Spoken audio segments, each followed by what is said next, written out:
Thank you, Mr. Vice Chair. I'd like to introduce Bill, or ask for sponsorship on Bill 25 RS 0744 on behalf of myself. The committee has seen this bill before. It's in reference to flee and elude. It creates a escalator step on the violations. So just reduce some of the charges, but that's about it on changes. Is there any discussion? Bill's accepted. Any further introductions?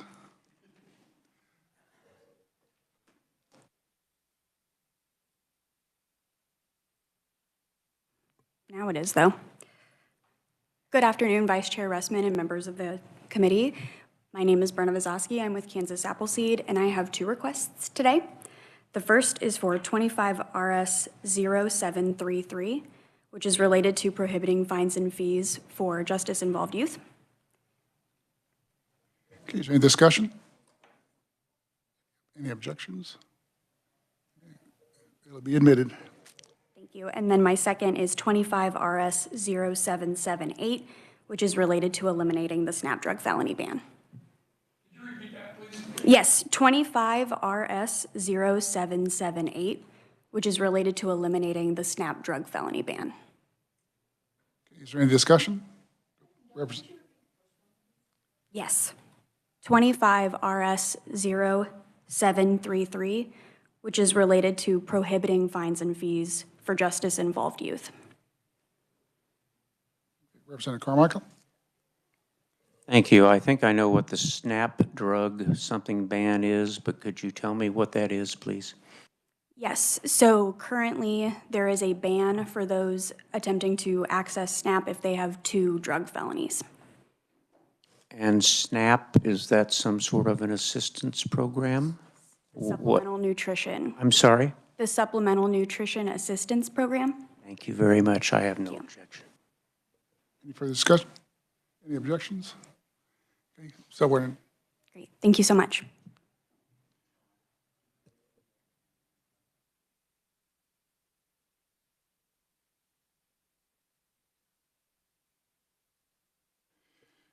Okay, I guess we'll get started with our first speaker. And it is Merle Rydell,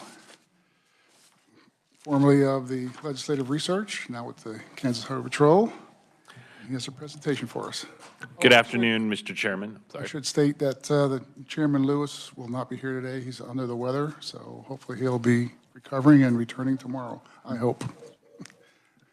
Thank you. Very good. Good afternoon, Mr. Chairman, members of the committee. My name is Merle Riedel. I am the Executive Officer for the Highway Patrol. Just want to thank the committee for this opportunity to come before you today and talk about some initiatives and operations at the Kansas Highway Patrol. Joining me today is Colonel Eric Smith, the Superintendent of the Highway Patrol. And we also have Sherry Mackey, Deputy Secretary for Business Operations.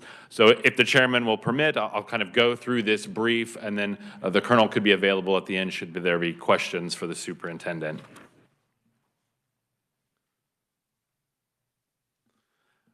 So the graphic you're seeing before you kind of represents the Kansas Highway Patrol as you might traditionally think of our organization. So this would involve troopers conducting typical traffic and highway enforcement, and they are divided into 8 regional troops, or what we would refer to as road troops. So on this map, you can see beginning in Troop A, we start with Troop A in Kansas City, and we move counterclockwise on that graphic. You'll see Troop B in Topeka, Troop C in Salina, Troop D in Hayes, Troop E in Garden City, Troop F in Wichita, and Troop H in Chanute. So what is not pictured is Troop G, which provides law enforcement on the Kansas Turnpike. So each of these troops is then divided into zones, and you can see some of those further breakdowns of those zones on the graphic. They typically have a staffing level of 1 to 2 troopers per zone. That level of 1 to 2 troopers is not optimal. That indicates some staffing issues and challenges that we face in the institution. So, for example, you might think about Troop D, which is in the northwest corner of Kansas. You can see 2 troopers maybe covering an 8-county zone. So this can be challenging to provide 16 to 24-hour coverage, particularly in those periods when we're facing staffing shortages.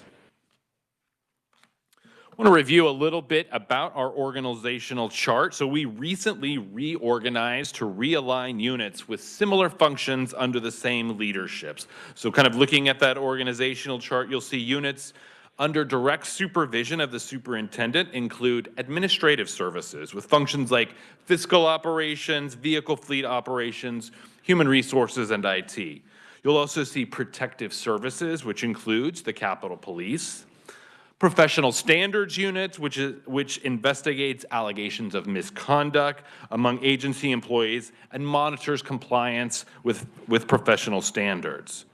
To the right, you'll see under the direct supervision of the assistant superintendent, that would include field operations in the North and South bureaus, and that includes those 8 troops that we looked at earlier.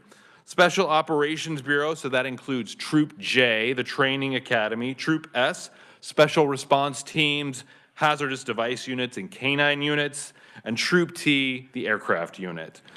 Under the Technical Operations Bureau, that would include Troop I, the Motor Carrier Inspection Program, Troop M, the Communications or Dispatch Center for the Highway Patrol, and Public and Governmental Affairs Unit.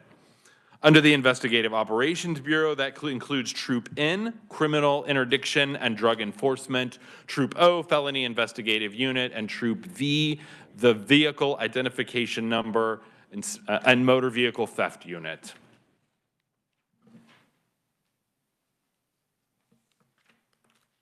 So I want to highlight a few significant changes that occurred as part of that recent organization. So here you'll see the Protective Services Bureau. KHP consolidated several functions under this new Protective Service Bureau that include Capitol Police, Executive Protection Unit, and Homeland Security. So these units previously existed, but they fell under multiple other commands. The reorganization consolidated these functions under one bureau, which allows for greater emphasis on protective services, which is a growing concern. So I want to talk a little bit about the Capitol Police, which is a unit within that Protective Service Bureau. So pursuant to KSA 75-4503, the Capitol Police provides safety and security for visitors and state employees on the Capitol Complex ground. In addition to the State House, the Capitol Complex includes multiple state office buildings and other facilities that actually house all 3 branches of state government. So addressing threats to elected officials and disputes between citizens and state agencies while maintaining a productive level of public engagement does require kind of a unique set of skills, specialized training, and access to relevant intelligence. This is particularly challenging in an environment with increased rhetoric and discourse and often more brazen assaults on public gatherings. So within that Protective Services Bureau, we also have the Executive Protection Unit. Pursuant to KSA 74-2105, KHP operates an Executive Protection Unit that provides security for the governor and other public officials as assigned. The unit receives intelligence and maintains the capability to mitigate and respond to potential threats at Cedar Crest, at the governor's office in the State House, and provide security for the governor while they're in travel. The final unit within the Protective Services Bureau is the Homeland Security. The Highway Patrol is the state administrative agency for the Homeland Security, for the federal Homeland Security grant, which provides aid to locals. These grants assist state, local, tribal, and territorial efforts in preventing, protecting against, mitigating, and responding to acts of terrorism. Certain troopers from the Homeland Security Office are also assigned to the Kansas Intelligence Fusion Center, which provides threat assessments for this protective bureau. And they also have individuals assigned to the State Emergency Operations Center during periods of emergency or disaster. The Homeland Security Office also coordinates a mobile field force unit that draws on troopers from other units to rapidly deploy a force trained in techniques to restore civil disorder and public safety. So next, as part of the reorganization, the Investigative Operations Bureau was established to consolidate certain existing investigative functions, such as the Troop V VIN Inspection Unit and the Troop N Criminal Interdiction and Drug Enforcement. And it also created a new Troop O Felony Investigation Unit. So we'll talk a little bit about Troop N. Troop N specializes in enforcement activities targeting individuals that use Kansas roadways for criminal activities such as drug trafficking, human trafficking, and violent crime. The unit manages the collection and storage of evidence and administers the forfeiture of criminal proceeds adjudicated through state and federal courts. So certain staff from this unit are assigned to the U.S. Drug Enforcement Agency Task Force and FBI's Joint Terrorism Task Force. Troop O was created to investigate certain felony cases that are typically initiated as part of a KHP response. So troopers from the unit are stationed at field troops statewide, and they specialize in conducting investigations. So the unit effectively provides detective services for the Highway Patrol, where specialized investigators conduct interviews, they compile evidence, coordinate for forensic evidence testing, and prepare a prosecution packet for submission to a district attorney or county attorney. This allows the road trooper to return to law enforcement duties while an experienced investigator sees the case to completion. Troop O also includes the Critical Highway Accident Response Team, or CHART. That's composed of highly trained individuals specializing in crash reconstruction. These officers investigate serious fatal collisions, often involving commercial motor vehicles, to determine the cause. Just for reference, in FY 2024, CHART investigated 199 fatal crashes, and that included 48 that involved commercial motor vehicles. Troop V, which is also part of that investigative bureau, so pursuant to KSA 8-116A, Troop V, the VIN inspection program, addresses auto theft by inspecting vehicles purchased outside of Kansas and clearing them to receive a Kansas title and registration. Troopers and civilian inspectors conduct their work from inspection sites located throughout the state. So their work increases the recovery of stolen vehicles and component parts, and it detects and prevents title fraud. So additionally, this unit trains Kansas local law enforcement agencies in auto theft investigation techniques and vehicle inspection processes, because some of those can be conducted locally. In FY 2024, the VIN inspection unit conducted over 161,000 VIN inspections and recovered 205 stolen vehicles. The last part of the organization I want to talk about was the administrative services. So that reorganization involved Administrative Services Bureau. Previously, functions such as finance, human resources, and IT fell under the command of a sworn officer. Because these functions often relate more to business operation rather than law enforcement practices, the reorganizations placed these aspects under supervision of a civilian deputy secretary for business operations.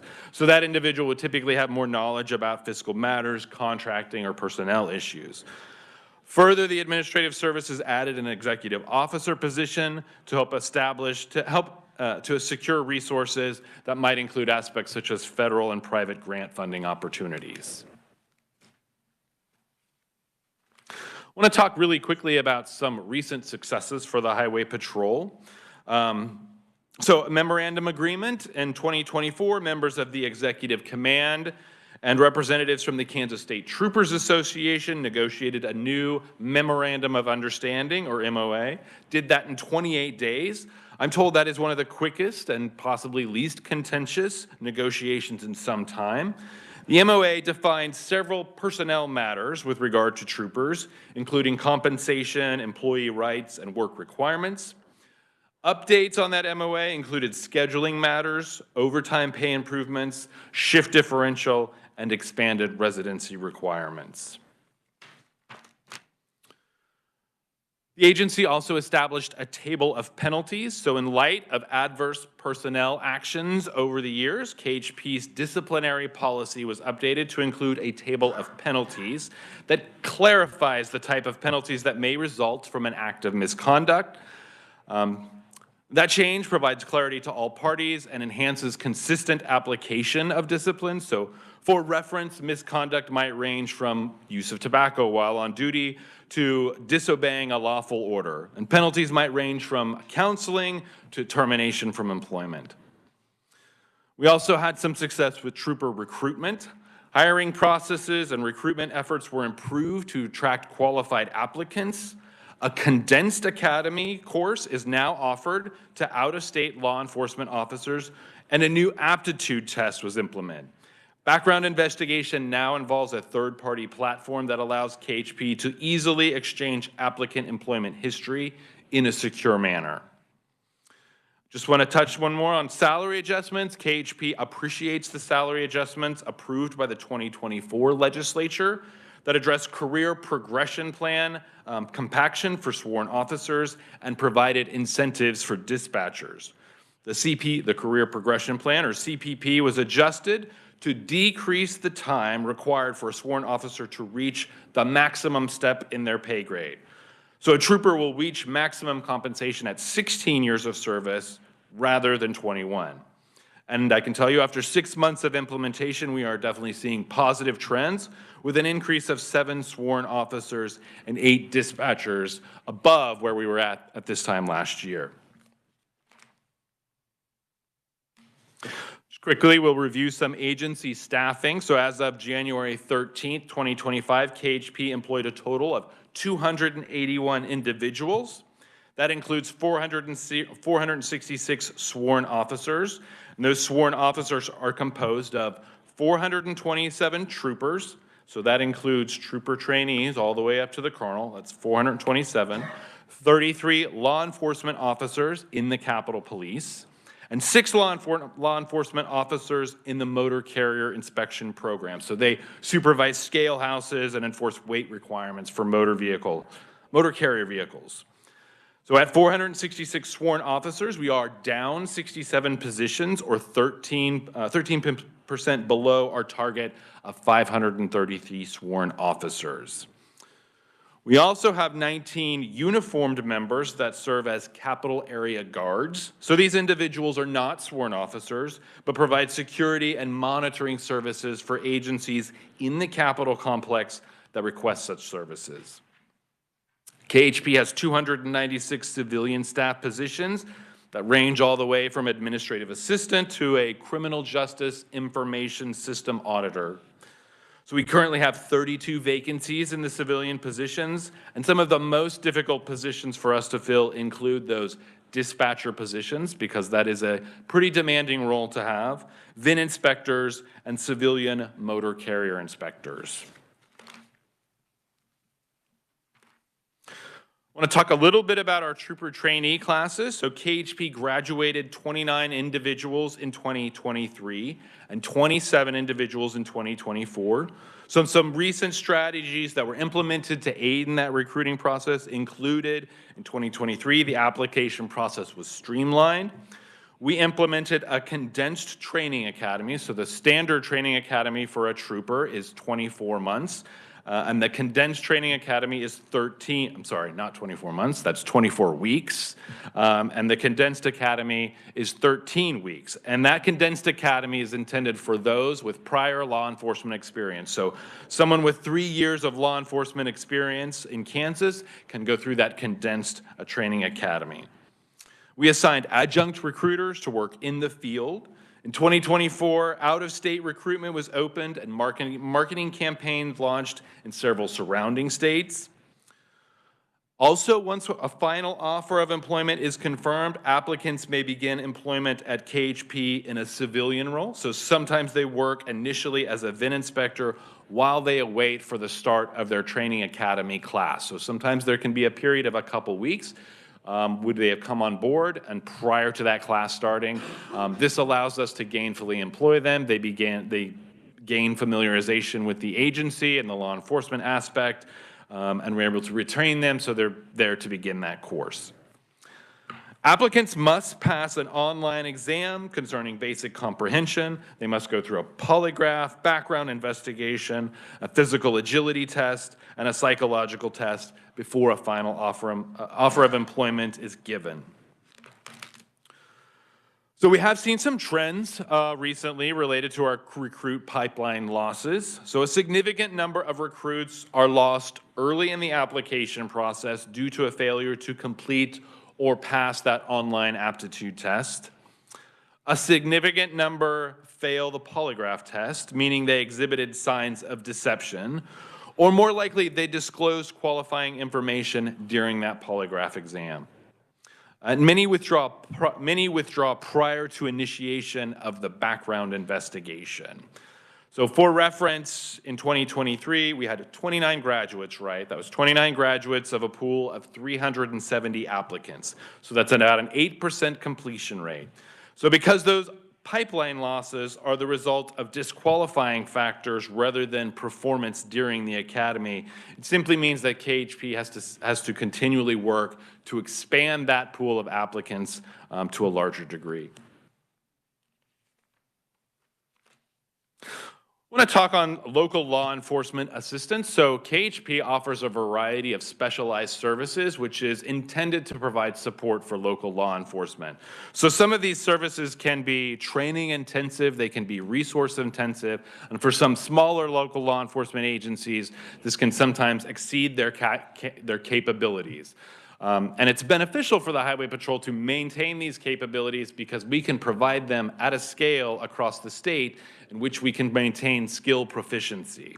So KHP frequently assists local law enforcement in Kansas with things like crash investigation, aircraft operations. The Highway Patrol is the only law enforcement entity in Kansas that maintains aviation capabilities. So we're often providing those services to local law enforcement. So that might be involved in missing persons searches, pursuits, manhunts, other aspects in which that aviation provides some unique capabilities to others.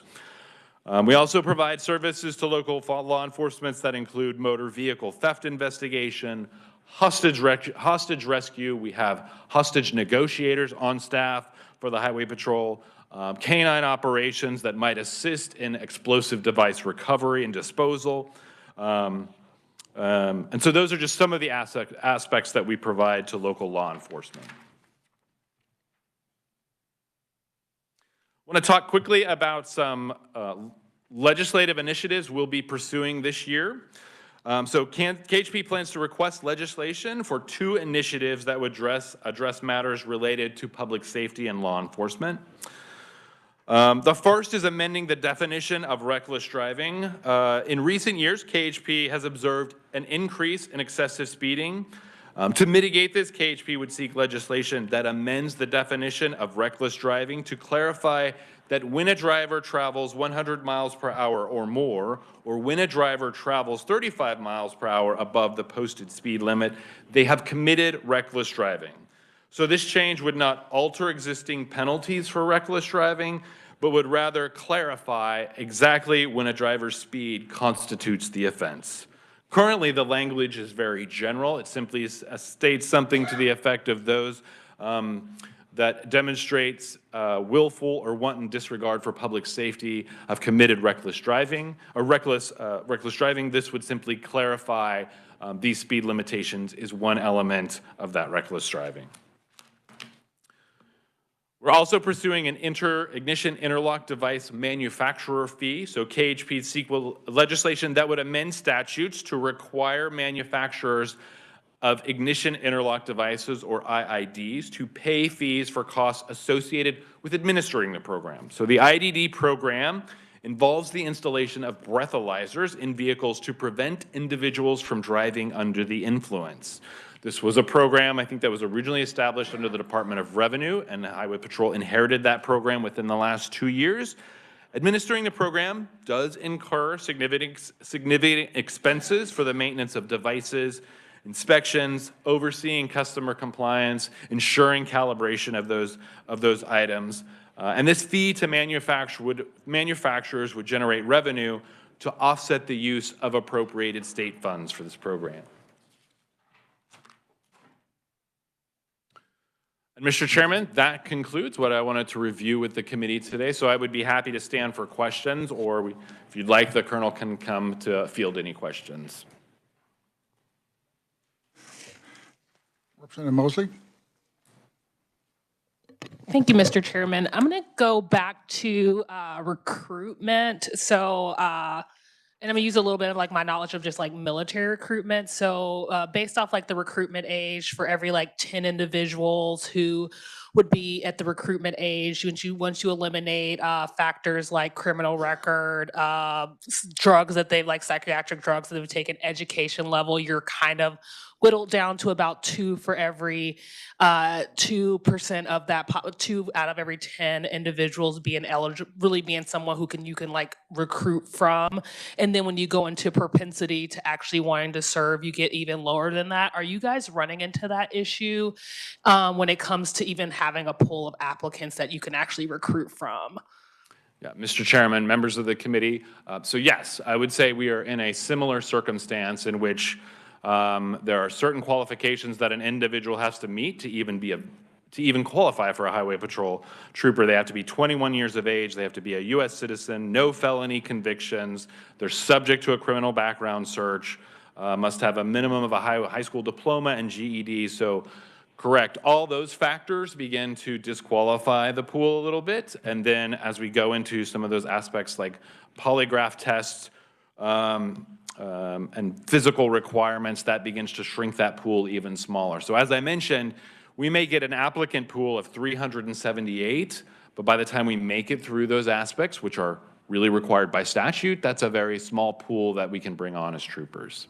I have one more question. And so is that contributing, and maybe I'm just like, it's causation versus correlation, but there's like 2 individuals per like that zone that you showed. So I live in Douglas County. Douglas County is not small, and then there's like 2 other counties attached to that. So there's 2 highway patrol people for that area. Is that contributing? Is it like more of a manning issue, or is that like just standard for you all? So 2 troopers per zone, that's the result of some challenges with manning those things. So I think typically we would like to have more. 2 per zone, I think, is often how that's been over the last several years. So troopers are just sort of one layer in the law enforcement network of people. So there's local law enforcement there. But yeah, troopers, 2 per zone, that would be fairly standard, yes.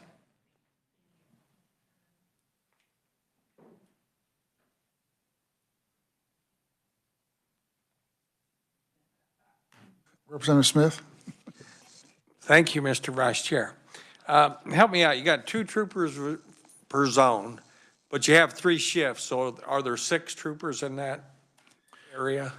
Correct. Yeah, effectively there's multiple shifts. So those 2 zones would be working those shifts. And I'm not sure that it's always able to work out to exactly 6 people, but generally multiple shifts involving troopers. Some of those zones are so big that if there's a wreck, can somebody from another zone go into a different zone? Yes, we have that flexibility. Some of those zones are quite large. And the expectation is if there is if one trooper is already engaged in an incident within that zone and dispatch is aware of another incident, a trooper from another zone is certainly able to pull over and assist. The challenge, though, in those western Kansas zones are quite large. And so it's the staffing challenge. The people are there, but it's the time required now to respond to that becomes a challenge. Thank you. Thank you very much.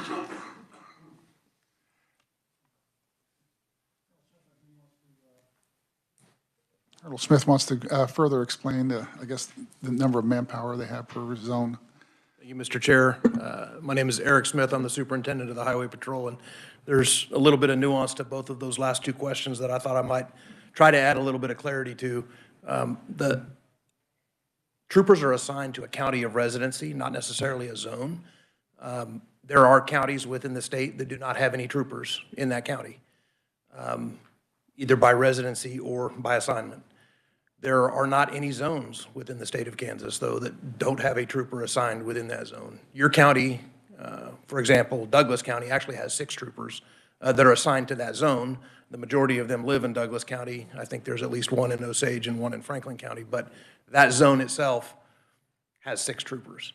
Then that troop itself has at least 3 times that many troopers. So one of the factors that goes into that, notwithstanding, I'll never say we're not shorthanded because we are, but one of the factors, especially if you start looking into far northwest Kansas or far southeast Kansas, there are counties, sometimes multiple contiguous counties, that don't have any state or federal highway running through them. So for us to assign a trooper to that zone or to that county, while it would be worthwhile and beneficial to those communities, it's not necessarily something that, as a matter of priority, we would get the best return on our investment. There was a day when there was a trooper assigned to every county in the state. The assignments for those troopers has kind of evolved such that where it used to be the responsibility of a troop to provide all of those services that you saw in specialties, that troop is no longer responsible for providing the motor carrier enforcement, for example. That's its own troop now. That troop is no longer responsible for providing canine services. There's another troop that does that. So while it looks like maybe there's only 18 people, for example, in Troop E in Garden City, there's actually 18 troopers assigned to that captain, plus a whole host of other troopers assigned to specialty duties. Certainly. Thank you, Mr. Chair. Representative Singlesieben? Thank you, Mr. Chair. This is a question for either one of you. I think for the benefit of educating those sitting around this table and beyond this committee room, let's say the governor or the senator, the president of the Senate or the Speaker of the House or any one of the senators and representatives were to be driving over 100 miles an hour on our roadways. Would they be subject to courtesy and protection or courtesy and consequences? Inform us a little bit about what we need to know about the much touted legislative immunity in these regards. Excellent. Sure you don't want that one, Merle? Sir, the answer is that the Highway Patrol would enforce the law equally, regardless of what the title or the rank or the office afforded to the violator.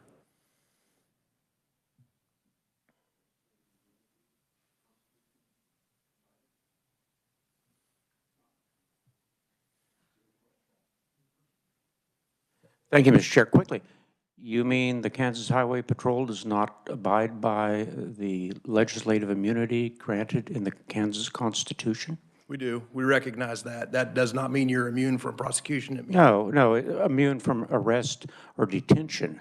Yeah, during the session, you can come out and issue an NTA after the session. And that would fall under the criteria of my answer in that the law would be enforced equally. Okay. I didn't catch that. Very good. I'm not an attorney, but thank you for your answer, and thank you, Mr. Chairman. Representative Carmichael? Thank you, Mr. Vice Chair. I've got a whole list of them. We probably won't have time for them. I appreciate you standing for them. About 12, 13 years ago, the Kansas Law Enforcement Training Act was amended with respect to possession of marijuana from a lifetime disqualification irrespective of amount or circumstance to perhaps as little as a 1-year disqualification. There were some state agencies at the time that were vehement on the C-Post that was a terrible idea. The majority of us said we've got recruitment problems.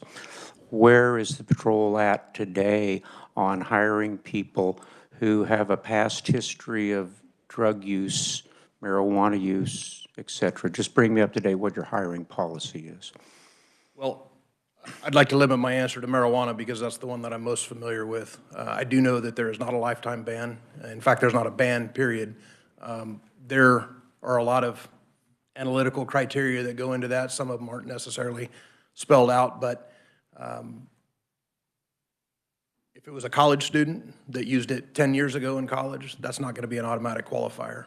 If it's somebody who smoked marijuana a day or two before their application, there would probably a pause be put on them for them to show a better demonstration of life choice. The reason we changed that was we found that roughly 50% of the people in the eligible population that we were trying to recruit from had some history of marijuana possession, whether conviction or not, and I just wanted to know if that's still a lifetime ban, and I appreciate your response. There's talk around the State House, and maybe there were even some budgetary hearings about the patrol wanting a new academy. Is that right? That is correct. Okay. Everybody wants a new something. Corrections wants a new prison. KBI wants a new headquarters. I want money for my state agency. Tell me a little bit about why you need additional appropriations for a new academy other than the fine facility that you have at Salina. Sure. So that request is actually broken down into two separate requests, and I'll try not to belabor that too long. The first request is for immediate and urgent repairs that have to do with the decay and the operability and the inhabitability of that campus. Marymount campus is over 100 years old. We've been in that facility since 1994, and it's pretty much, other than update, maintenance, and repairs, it's in the same condition and shape that it was the day we took over. That's not representative of what the future of the Kansas Highway Patrol requires to train for the next 25, 50, or even 75 years. But that's not also the only facility or the only set of assets that are in Salina. At that Marymount campus, there's a Troop C headquarters, which is the regional headquarters for 18 counties in north central Kansas. It also houses the statewide communications center for all KHP dispatch, which is in the ground floor and sub-basement floor of a women's dormitory on that campus, not weather hardened or emergency hardened. It's for 66 FTEs. It's probably smaller than this room. It's a 24/7 operation, and it's just not consistent with contemporary law enforcement operations. However, the second part of that ask is the big Salina campus budget request that I'm sure you're referring to, and that has a big number in front of it. And there is a misnomer that that's what the ask is, but that's actually, first of all, it's a number that represents private land acquisition, which we don't think that we would need to do because there are other state agencies and state partners in Salina. It also doesn't take into account for some shared resources and shared responsibilities that we might realize with those state partners. And finally, it doesn't recognize that that's a phased plan. It's a grand master plan, but we don't need it all at once, and that could be phased in smaller chunks. I appreciate the explanation. If we have time, I have a few more questions, but that's up to you. Certainly, by all means, Deputy Ressman. Thank you. I think it was last year we approved some new aircraft for the Highway Patrol. Can you tell me where all that stands? Sure. So it wasn't last year. I think it was 3 years ago and 2 years ago. There was a replacement aircraft for the executive aircraft. The old King Air was traded to the Sedgwick County Sheriff's Office, and it's in service with them now. That money was used towards a new Cessna Citation, which is in service, and it's in the executive aircraft fleet now. The other two, actually three, aircraft replacements was a Cessna Caravan, which is stationed in our Hayes hangar. It's a large, heavy-duty aircraft that is upfitted with law enforcement equipment such as cameras, infrared systems, air-to-ground radio trunking systems, et cetera. That's in Hayes. Then there were two helicopters that were purchased. One is in service in Topeka. It replaced an older Bell helicopter. And then a second helicopter was added to the fleet, and the legislation designated that to be assigned to Wichita. We have receipt of that helicopter. It's out in California for law enforcement equipment upfitting, and it's set to be delivered to the Wichita area in March. So we're not too far out from having a full fleet. Can you talk about license plate readers just a little bit? I think there was an interest about a year or two ago on those. If there's still interest in it or not? So it was not a request of the Highway Patrol, but in any event, the legislature appropriated last year $2 million to a pilot project and gave that responsibility to the Highway Patrol. We're in the process of finalizing contracts with more than one vendor, one for fixed license plate readers and one for mobile car-mounted license plate readers. So that pilot project will probably be able to talk more about the reality of that project in the next session. We don't have that equipment installed or activated yet. And I was just wondering, one of the reasons you're short on dispatchers, does it have to do with pay, or is it just, you just cannot recruit anybody to do that?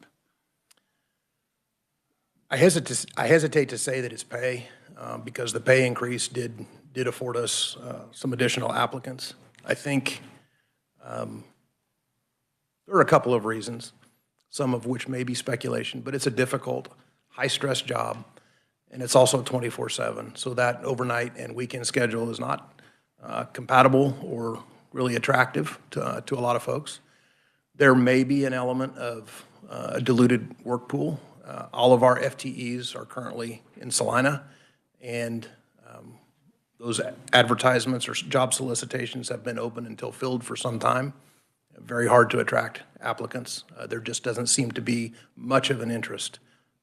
And our salary is consistent with and maybe a little bit better than some of the other public safety dispatchers in that region.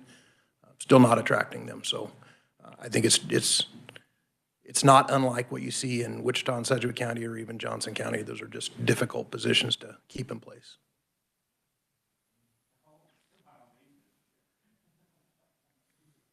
These are some of the problems that I've heard about in the past, and I just wanted to get them cleared up. The VIN inspectors, I know there was a shortage for a while because I get complaints on those from people trying to get their cars inspected about the long waits, or they have to come back because they don't have the proper paperwork. Are you guys fully staffed when it comes to those VIN inspection stations?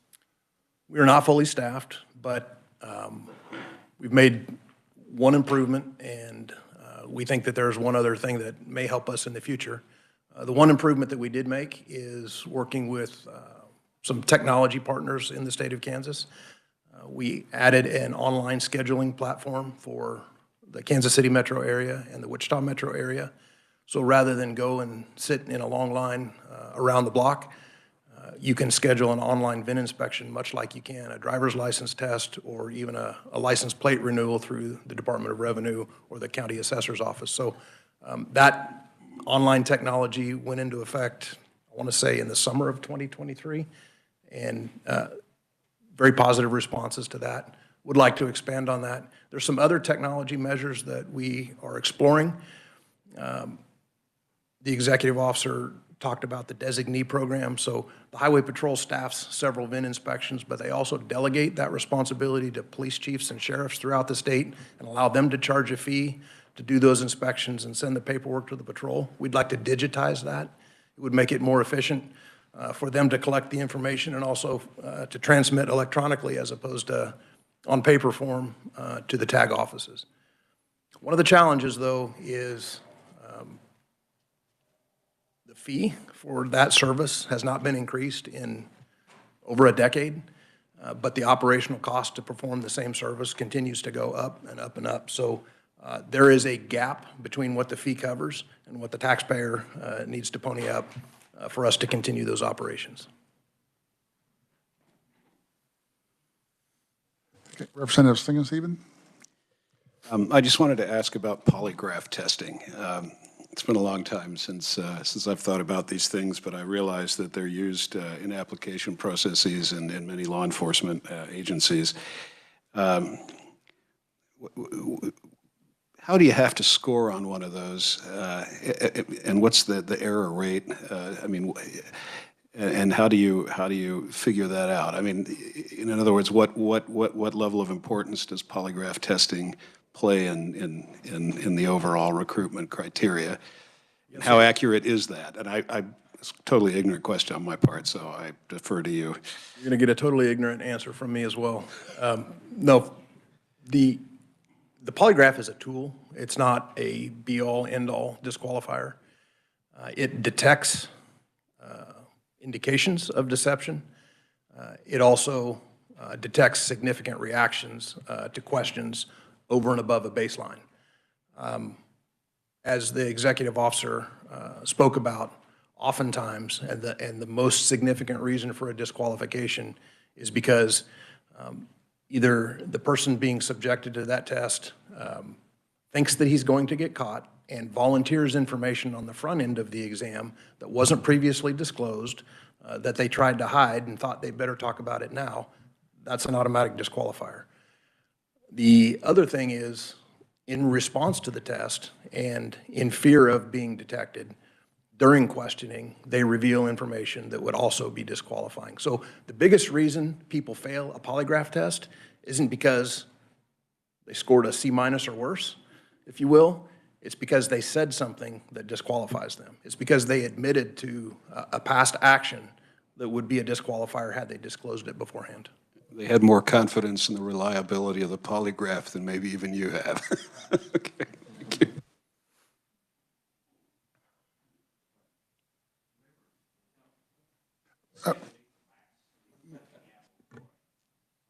Representative Martinez?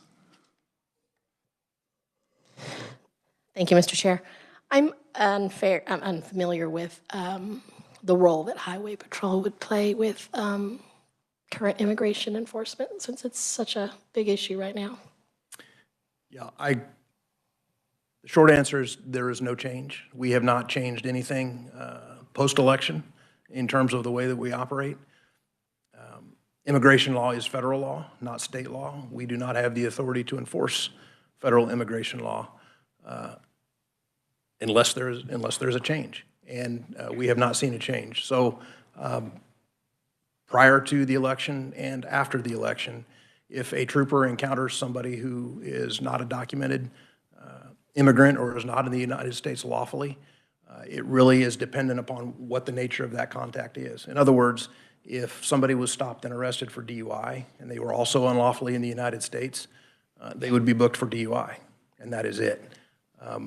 What the immigration authorities, what arrangements the immigration authorities have with the sheriff who's running that jail in terms of determining if they hold a prisoner who's also undocumented, the Highway Patrol has nothing to do with that and is not involved in that. If they stopped somebody simply for speeding and that person was not a documented or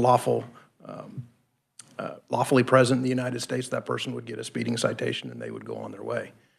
Alternatively, there are times, and it's not necessarily infrequent, where a trooper would stop somebody engaged in human smuggling, where there are a significant number of people in the United States that are being smuggled.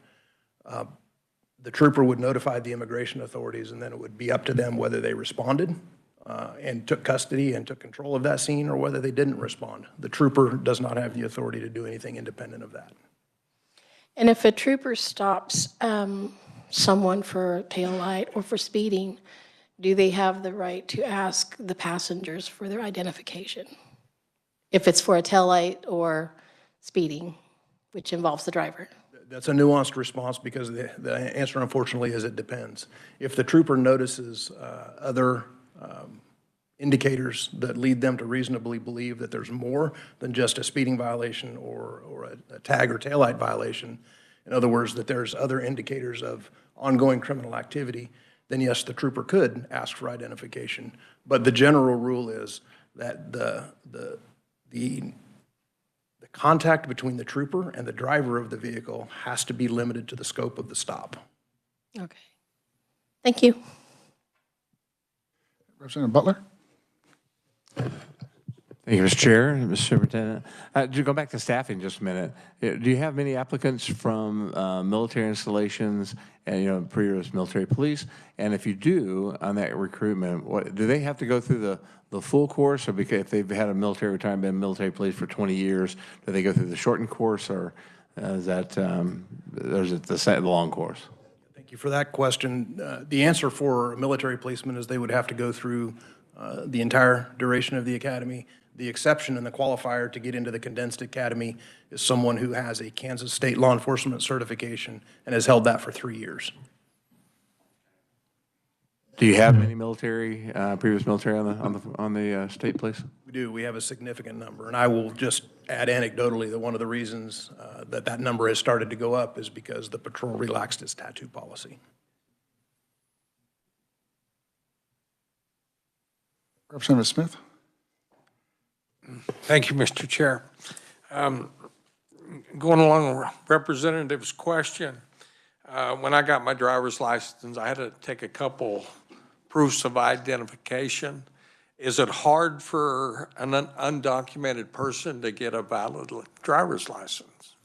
That's probably a question that would be better answered by the Department of Revenue. They regulate licensing. So I don't know that I could probably answer that with the best authority. Thank you. Thank you, Mr. Chair. Representative Carmichael. Why, thank you, Mr. Chairman. First, Superintendent, I want you to understand I'm not a defender of legislative immunity. I have introduced legislation to repeal legislative immunity, but as of yet, my colleagues have not found my legislation worthy.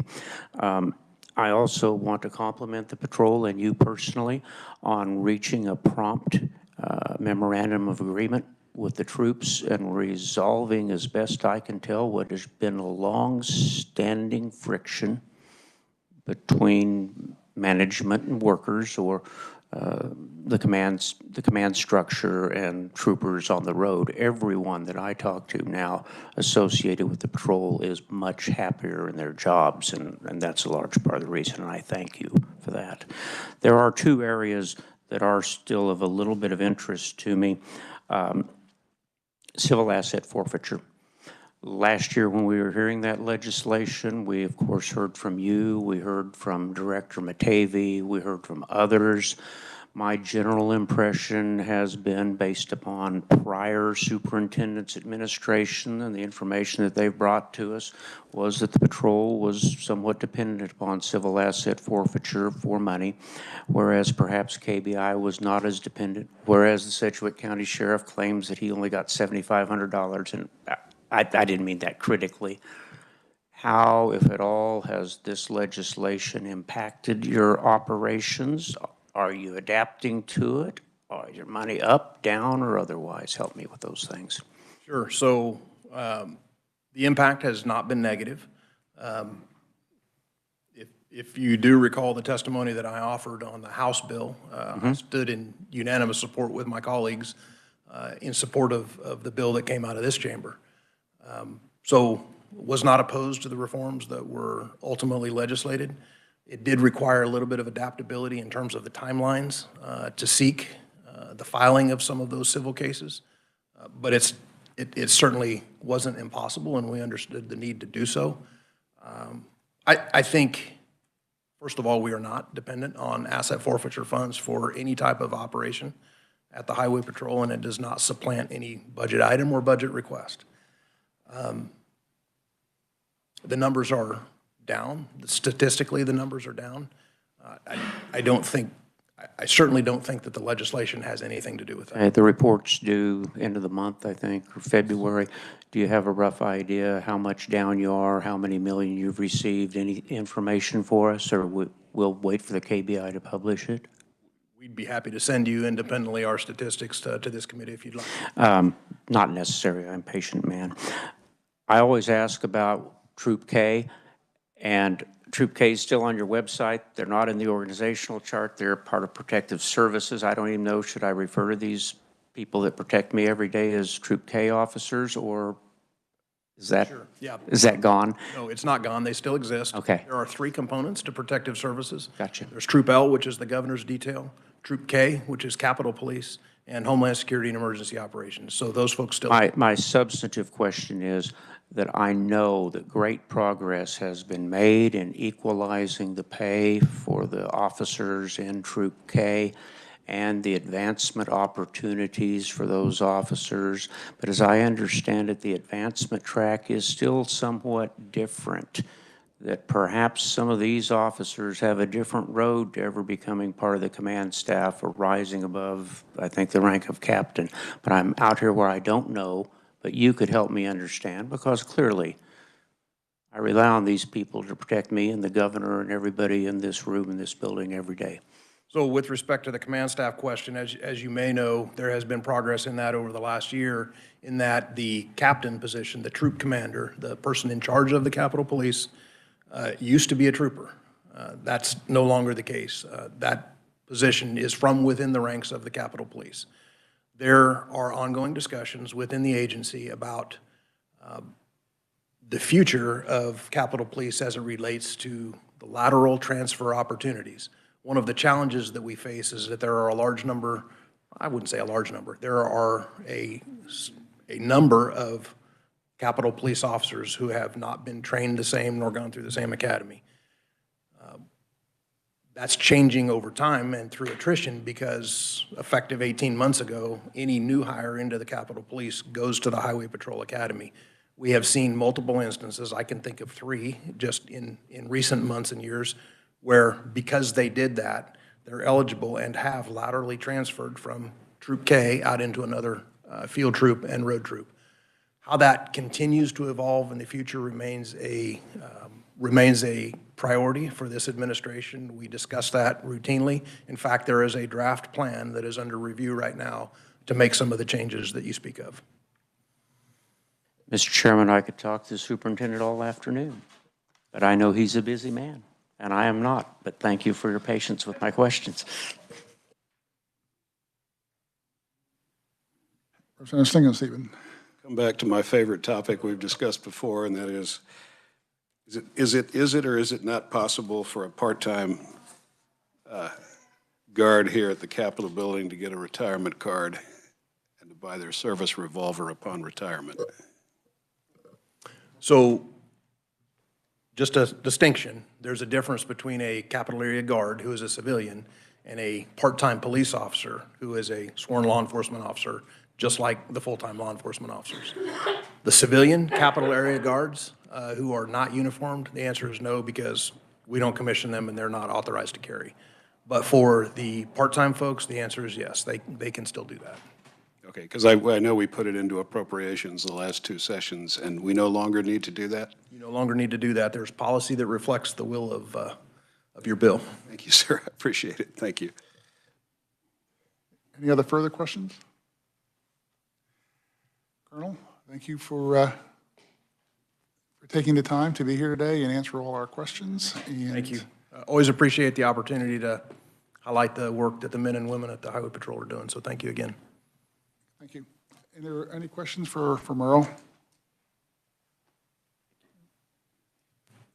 No, it's not. With that, we are adjourned.